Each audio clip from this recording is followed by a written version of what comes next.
Hello, good morning, good afternoon, good evening, wherever you are in the world. A very warm welcome to Meet Menaca, episode 109. Today, we are going to be discussing osteoporosis and bone health with Dr. Navaratnam, consultant rheumatologist who is retired from the NHS right now. And he has so much of experience, and we are going to come back to it. First, let me introduce the talk show itself.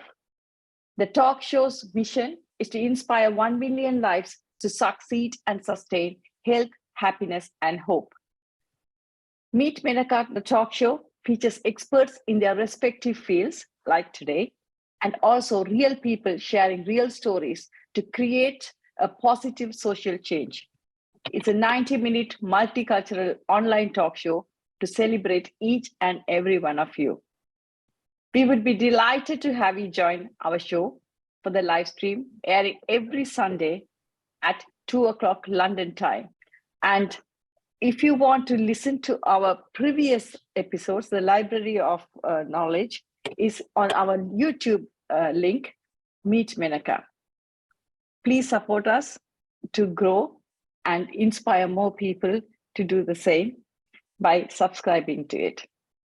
For the first time, we are going to be having a live event on the 3rd of December in London for our networking and gala dinner, where some truly inspirational people will be recognized with awards, and our book, Women of Resilience, will be launched. All the proceedings will go towards a non-profit celebrating you. Coming back to the topic itself, why are we talking about osteoporosis and bone health? And what is osteoporosis? Of course, I have a limited knowledge, hence we have invited an expert, but let me share why I decided to talk about this. I know personally many women in particular who had osteoporosis and didn't know that they had until they had a fracture, for example. So osteoporosis means it's a porous bones. What do you mean by it? Is losing the density or mass that contains abnormal tissue, so it's not as strong. It becomes less dense, they weaken, and then they can also break very easily. It is also known as the silent disease because, as I said, sometimes until they have a fracture, they don't even get to know that they have osteoporosis. And certain risk factors can also cause bone loss. These are some of the knowledge I have, a very limited knowledge at it, as I said. So we have invited Dr. Navaratnam to come and talk about it as an expert. Thank you so much for being here, Dr. Navaratnam. He is an old student of Mahajana College, Tellipally, Sri Lanka, former medical registrar, Royal Free Hospital, London, former senior registrar at University College Hospital, London, consultant rheumatologist NHS for 42 years, and still engaged in private practice. So it's a truly privilege to have you on the show, Dr. Navaratnam. So a very warm welcome to you. Thank you, Menaca, for giving this long introduction. I do appreciate the fact that you have called me to talk on this subject today.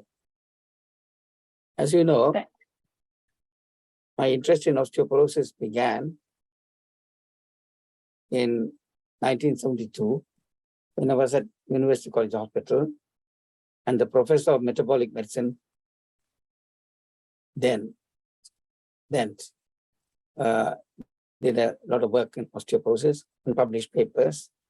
I was then absorbing the knowledge from him. Later, when I became consultant, osteoporosis was still not recognized as a disease in the NHS.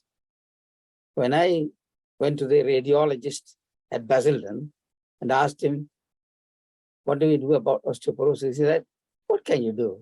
You can't do anything. There's no way of proving it. And that at that time, there was only x-rays. X-rays only detected bone fractures. They did not show much about osteoporosis.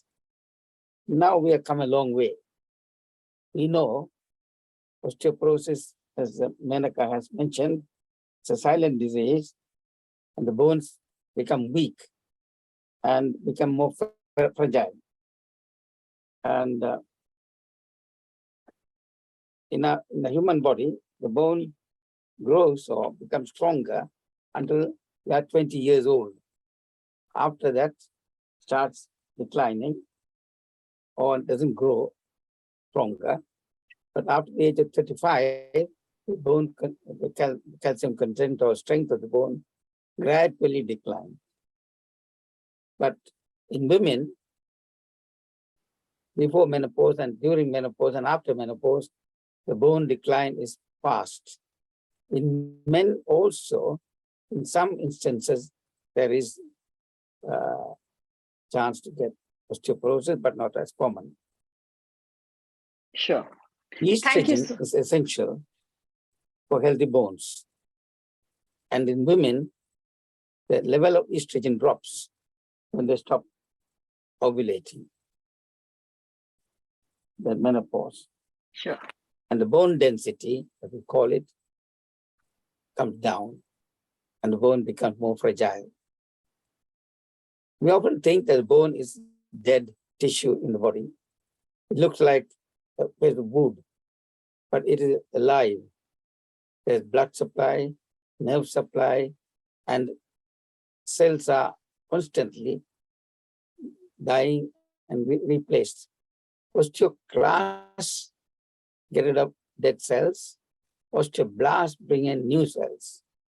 And therefore, even though an upper arm bone or femur looks the same, there's activity going on all the time during life. I think osteoblast and osteoclast for general public is nothing but two different names for the cells which create the bone and absorb the bone. So it is, to put it simply. But why you did explain to us why is osteoporosis more common? Can you also tell why is it dangerous in women rather than men then? Yeah. Yes, I just mentioned these things to explain that the bone is an actively alive tissue in the body. And then in women, osteoporosis gradually builds up and causes fractures. And the first time the woman may notice that she's osteoporotic, maybe when she develops a fracture with trivial trauma, like getting off a curb, ankle fractures, or when they put their wrist or hand to avoid a fall, the wrist breaks. Or they get acute back pain due to vertebral bone loss and collapse. This is the time that they realize that they've got osteoporosis, they seek help. That is pretty late. Osteoporosis should be prevented rather than treated. But we'll go on to prevention first and then go on to treatment. But before that, can you tell, yes, okay, it is part of prevention, but what can be done to reduce the risk to women to begin with? Because it's awareness is as important, right? Because if people don't know, and I think that's why it is hidden. So how can people get to know? And what can be done to reduce the risk for women? Education. Education. Children should be educated, male and females, in school about bone. And then when they attain Menaca, we should again introduce some education. And then women, during their lifetime, should have, GPs and other healthcare workers should enable women to learn about osteoporosis and to look for it. And only if they know that this is likely to come anyway, that they will look for prevention.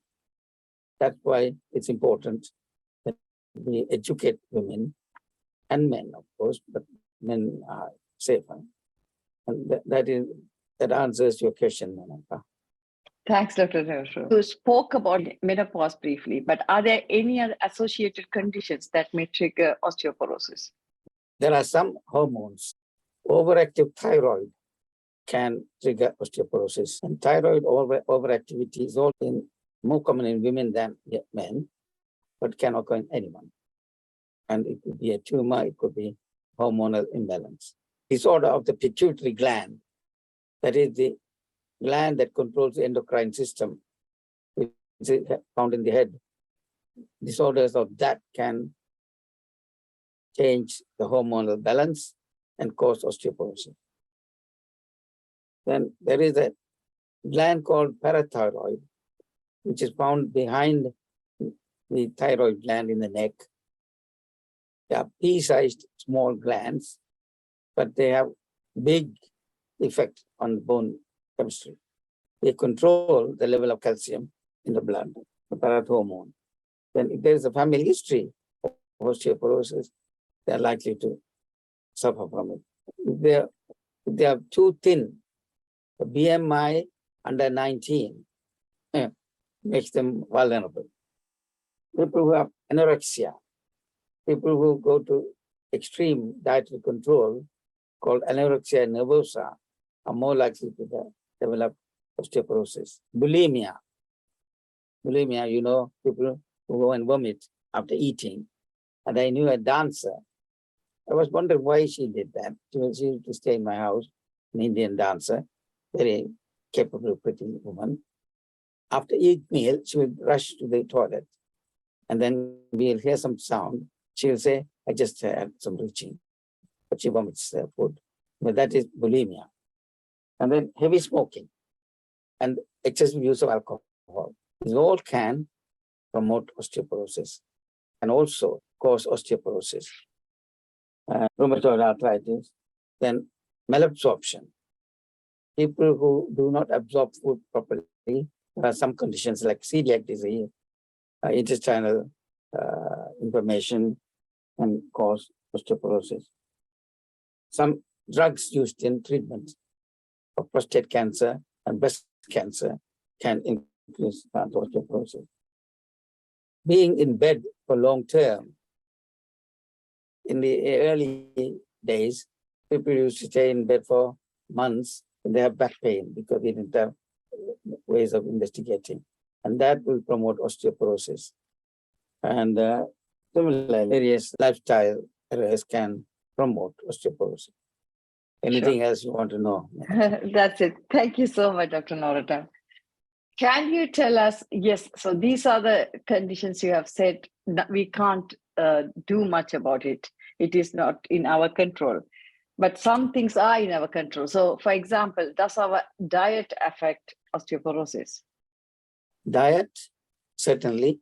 Diet rich in calcium, rich in vitamin D is very important because vitamin D can be produced naturally by exposure to sunlight.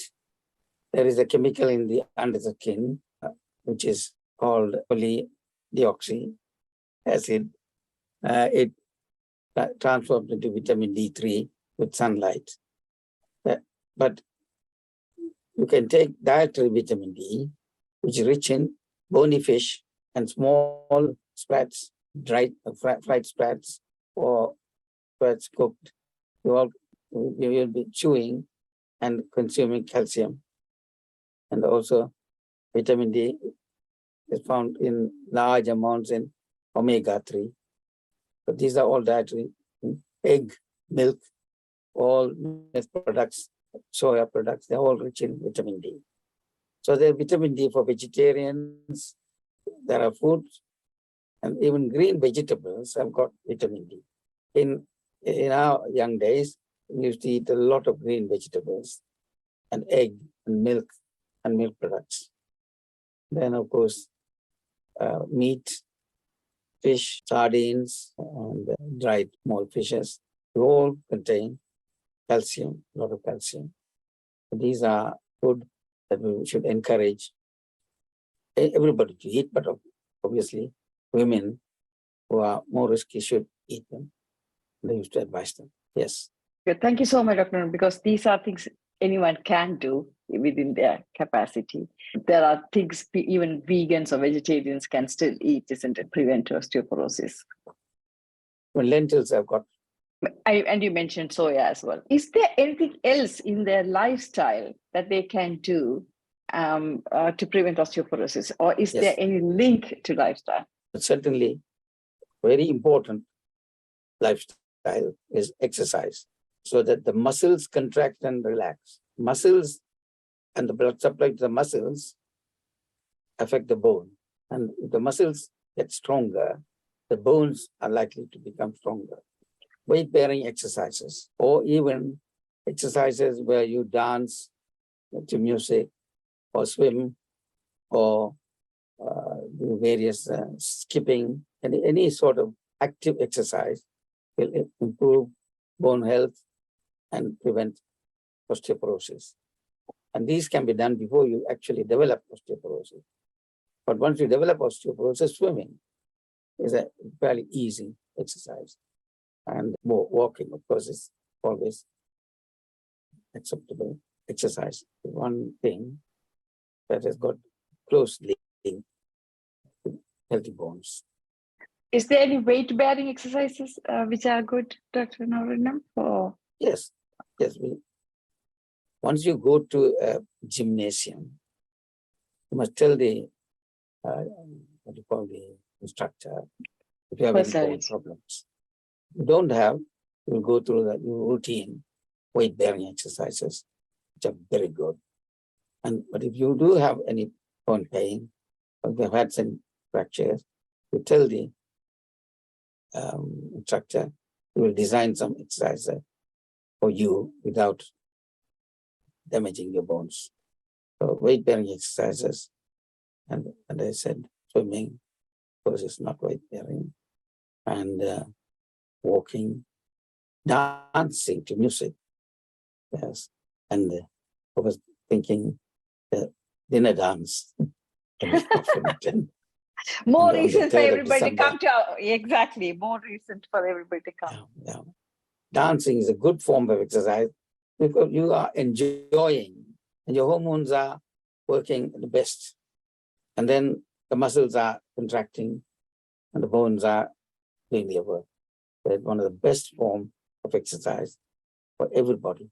Thank you so much, Dr. Navaratnam. Does osteoporosis affect men? It is one big question because sometimes people think it's not going to affect. I know you touched upon it in the very beginning, but do you know any known associations? And if there is any, what is it? Yes. In the case of men, there are some men who are feminine in their approach and structure, that some men are called muffins, long, thin bones, and their hormone levels may be low, testosterone level. And low testosterone level is one of the causes of osteoporosis in men. It can be caused by taking steroids, a lot of steroids for illnesses like asthma or arthritis. Excessive alcohol intake can also promote osteoporosis in men. And then hypogonadism. That's a condition that's rarely found in some men who do not have adequate testosterone secretion. And treatment of prostate cancer with estrogens can again promote osteoporosis in men.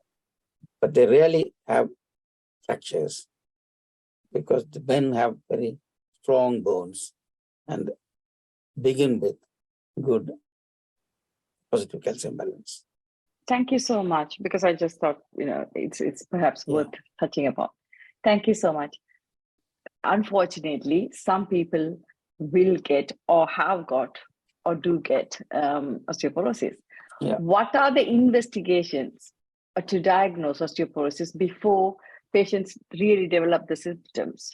I think every woman should have DEXA scan performed as a baseline before menopause. DEXA scan is a kind of scan that scans the bones, and it's easily done, inexpensive. It's available on the NHS. You lay on a couch for about 20 minutes, and a screen passes over you. And they often scan some bones, the backbone, lumbar spine, to standardize it, lumbar spine, and the hip bone, the femur, neck of femur. They may also scan the wrist or the fingers. If they want a quick scan. These scans can pick up variations in bone density. And the DEXA scan is computerized so that you get values. If it's 0, that your bone is strong. -1 is also still acceptable. If the DEXA scan shows a figure of -2.5, that is borderline. Anything below 2.5, 3, that means you are osteoporotic. You need treatment. If you are between 1 and 2.5, you may change the lifestyle measures and calcium supplements and food supplements, etc. But once you have definite osteoporosis, you need definite treatment.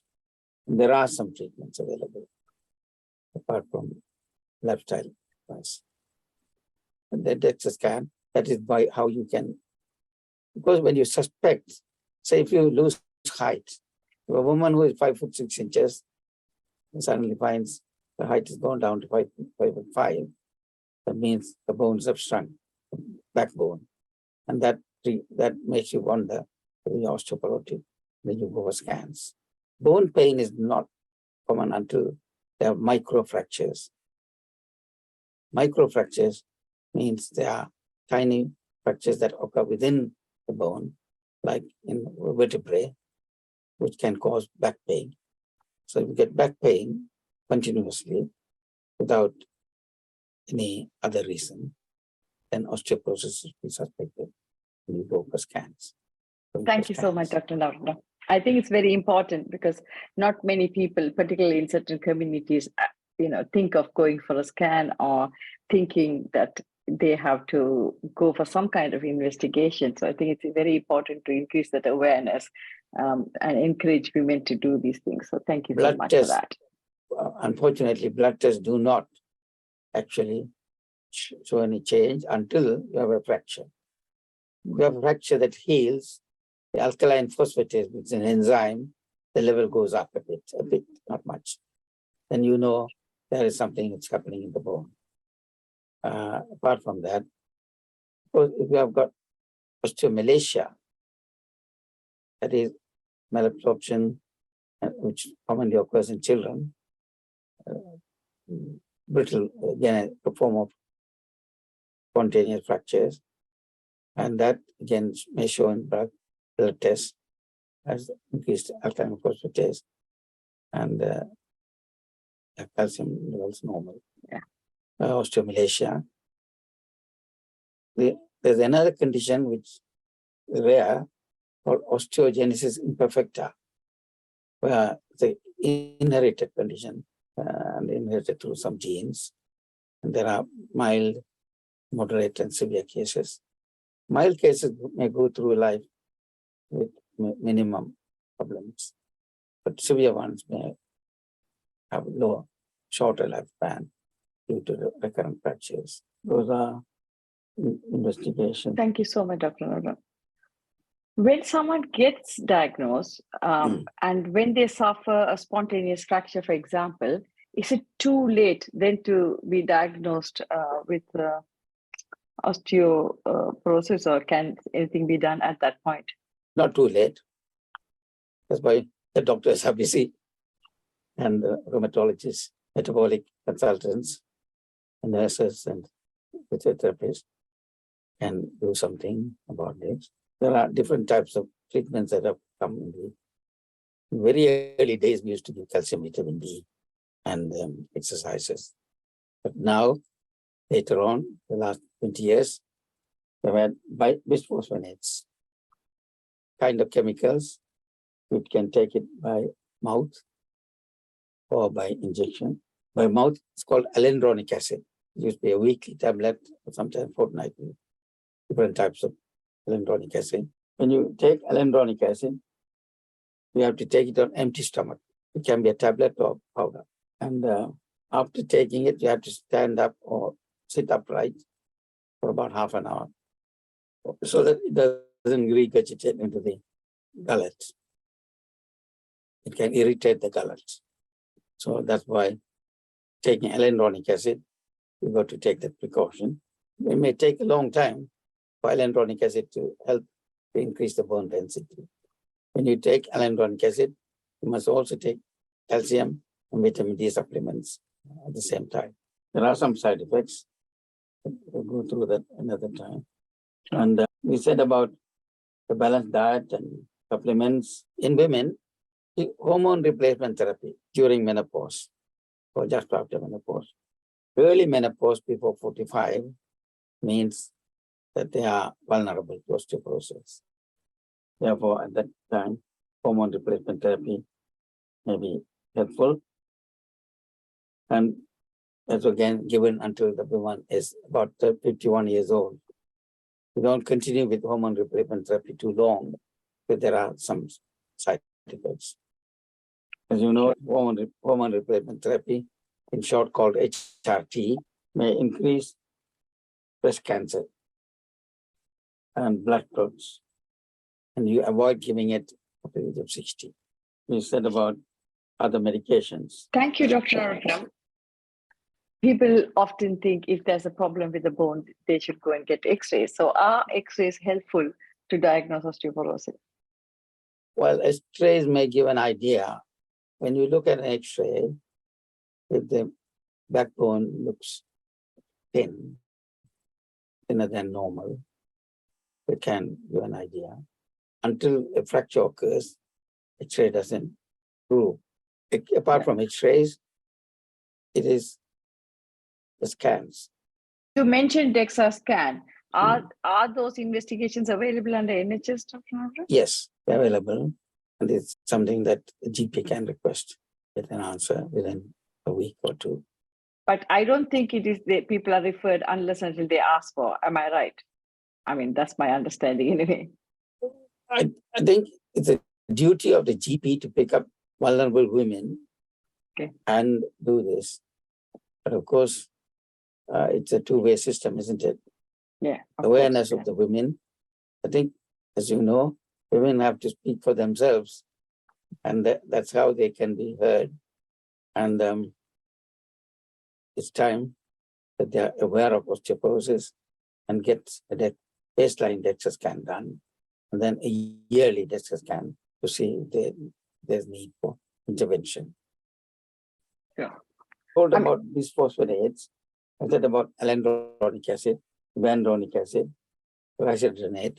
These are all weekly or monthly tablets. Then there's an intravenous form called zoledronic acid, which is given once a year in slow infusion as a day-stay patient. That again increases bone density very well. And zoledronic acid is not as expensive as the biologics. The most recent invention is biologics, which given helps the drug companies a lot, and also it helps the women who need it. But to get biologics, you've got to go through all these considerations, dietary changes, exercise, bisphosphonates, then only they will accept referral for biologics, which is screened by specialist nurses and allowed to have. And these treatments often help a great deal to prevent further bone loss and to prevent fractures. Of course, there are conditions and complications. Biologics are not recommended when you're pregnant or when you're breastfeeding. Same with other treatments. Pregnancy and breastfeeding are contraindications for many of these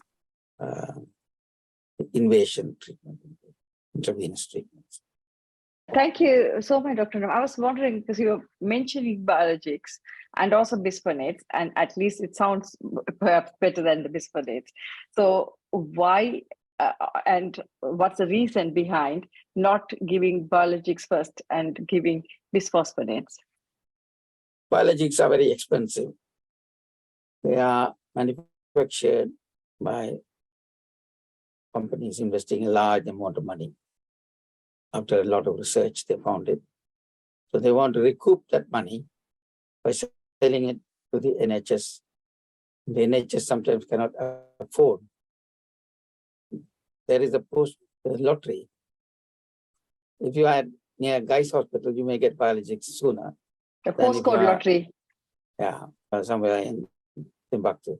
So this is, again, it depends on the wealth of the trust. And the healthcare workers, like nurses and other interested healthcare workers, can force the NHS to consider biologics in people who need it. I have referred patients for biologics after seeing as private patients, and fortunately, the local consultants need recommendations. Yes, it's biologics are, because they're expensive, you have to go through some of the other treatments which are effective and less expensive. Thank you so much, Dr. Navaratnam, for clarifying that. And you mentioned vitamin D, and it could be a natural source, or we can supplement it. What are your thoughts about it? Yes. Earlier, again, research has shown they can get vitamin D manufactured, D3, which is most effective form of vitamin D, is assimilated by the bones and is available in the pharmacy. You can even get it off the counter by paying a little bit of money. GPs can prescribe.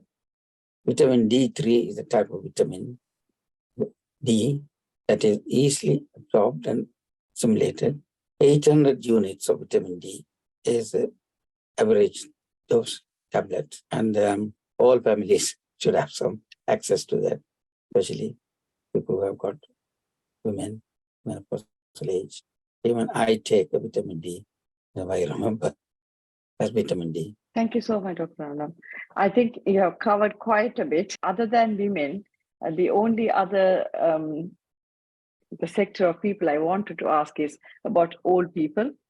Are they, as they age, are they more prone, or age really doesn't play a part, provided you do all the lifestyle and understand that you're predisposed for these things and taking the right dietary? You're quite right, Menaca. Age is certainly a big factor in development of osteoarthritis and osteoporosis. They don't coexist, but osteoporosis in women who are likely gets worse during old age. And I've seen in my young days, women walking with walking stick stooped forwards. They often can't see if a bird is coming in front of them because they are stooped forward. That's kyphosis. So old age and kyphosis are synonymous those days. But now, 90-year-old woman will walk upright because there's no osteoporotic fractures, no kyphosis. But old age is one of the reasons for the lack of adequate intake of calcium and vitamin D, and lack of exercise, lack of exposure to sunlight. These all play a part in older people. And if they are in a care home, I remember we used to take old people and take them out for sunbath in the garden. And that kind of treatment should be given to old people so that they get benefit of the sunlight and also get their supplements so that they get fracture or not. The old age certainly something that needs to be considered as a need for osteoporosis management. Thank you so much. And I'm sent in the question to ask, older people or some people get cramps. Is there any association? If people get cramps, are they more prone to osteoporosis? Well, cramps are common in older people because of lack of imbalance of chemicals in the muscles. And that can occur with certain treatments for osteoporosis, like bisphosphonates, and sometimes cause cramps. And also they can cause irritation of the esophagus, following problems. They can also cause osteonecrosis of bone, particularly in the jawbone. So when we prescribe these special medications, we get them to see a dentist and make sure that they're not going to have dental treatment, because the bone becomes soft when we give this, particularly these bones, so the jawbone. So that is another thing. Yes, I know that because people come for screening, dental screening, before they go on these medications. Well, the cramps, one of the things that may occur with treatment for osteoporosis.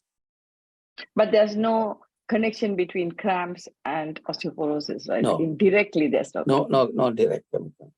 Thank you so much, Dr. Navaratnam. You have covered a lot. If you have to give us 5 tips or 5 things we must remember when we leave the show today, what would they be? Be aware of osteoporosis, awareness. Number 2, healthy lifestyle, diet, nutrition, proteins, calcium, vitamin D, diet. Number 3, exercise, muscle strengthening, active exercise. As I told you, dancing, playing badminton, or various types of exercises. That's the third one. Avoid smoking and excessive alcohol consumption. Is it 4? I've said 1. Yes, I think so. Fifth one.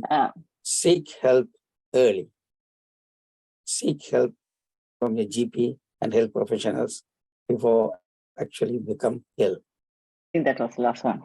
Someone has summarized it and put it already. So thank you. Thank you so much, Dr. Navaratnam. And I know you are not a stranger for this talk show. You have come as a speaker, you have come as a part of the audience, and you help us widely with this show. What would you like to talk about? Tell what is your opinion about the show, and what would you say? I like this show very much because it's a great value, entertainment-wise, and also it helps a great deal service to community. We have a variety of speakers, from income tax experts to legal experts and financial experts, medical experts. So in the variety of speakers, and I learn a lot actually by attending these shows. And I like to see Menaca with a smile as well. Thank you so much, Dr. Navaratnam. It's a very nice show. I encourage every person who can afford to log in on a Sunday, 2 o'clock, please do so. And perhaps we'll gain a lot. Thank you so much, Dr. Thank you so much. Over to Raj Madhavan to give the vote of thanks, please. On osteoporosis and bone health. My goodness, your talk has lots of useful tips. Can't wait to share the YouTube video among friends and families. You said you like to see Menaca, so I am. I'm Raj Madhavan, connecting from Canada. Today, on behalf of Meet Menaca celebrating team, I have the honor and privilege in presenting the vote of thanks to Dr. Navaratnam, our speaker on today's talk show. Dr. Navaratnam is a consultant rheumatologist, previously worked with NHS. Dr. Navaratnam is not new to Meet Menaca team and its community. And also he is not new to many of our audience here today. Dr. Navaratnam is one of the many great supporters of Meet Menaca talk shows and a regular participant of our weekly events.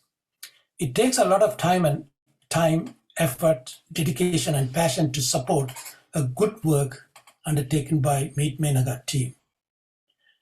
You all heard an informative talk on osteoporosis and bone health. Lots of tips on the subject. One last thing I want to say about Dr. Navaratnam, which comes from my heart, is that he's one of the humblest person I met within Meet Menaca community. We are fortunate to have Dr. Navaratnam in our community. And also, we will hear more from Dr. Navaratnam during the question and answer time for the next 30 to 45 minutes. Please stick around. I bet you will hear more then. On behalf of Meet Menaca team, my sincere thanks to Dr. Navaratnam for taking your time, coming to our show, and presenting an amazing talk on osteoporosis and bone health. Thank you again, Dr. Navaratnam. Thank you, Madhavan. Thank you so much, Raj.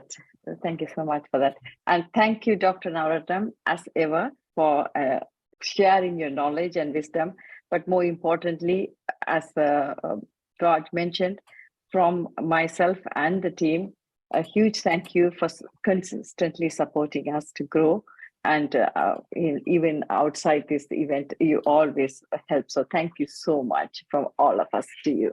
And thank you to all of you, audience, who are here for supporting us and giving us the courage to even consider having an in-person event on the 3rd of December. Without you, we wouldn't have even dreamt of having that. And so thank you so much for all of you for that as well. I'm going to request you once again, please do come and support us on the 3rd of December. Some of you have given me reason why you couldn't come, and they have still supported us financially and otherwise towards the cause. So a huge thank you for each and every one of them too. We will have a show, please do come. And most of you are on our list. So we will send you the email and we'll put it in our community WhatsApp group and in other places to tell you what are we going to discuss next time. For people who are listening to us on Facebook, thank you once again. And please do come and join us on the 3rd of December to put a face behind the name. And some of you I know I have met, and some of you I don't. So I'm really looking forward to meeting many of you on the 3rd of December. Until we see you, same time, same place next week, stay safe, be happy, and keep smiling.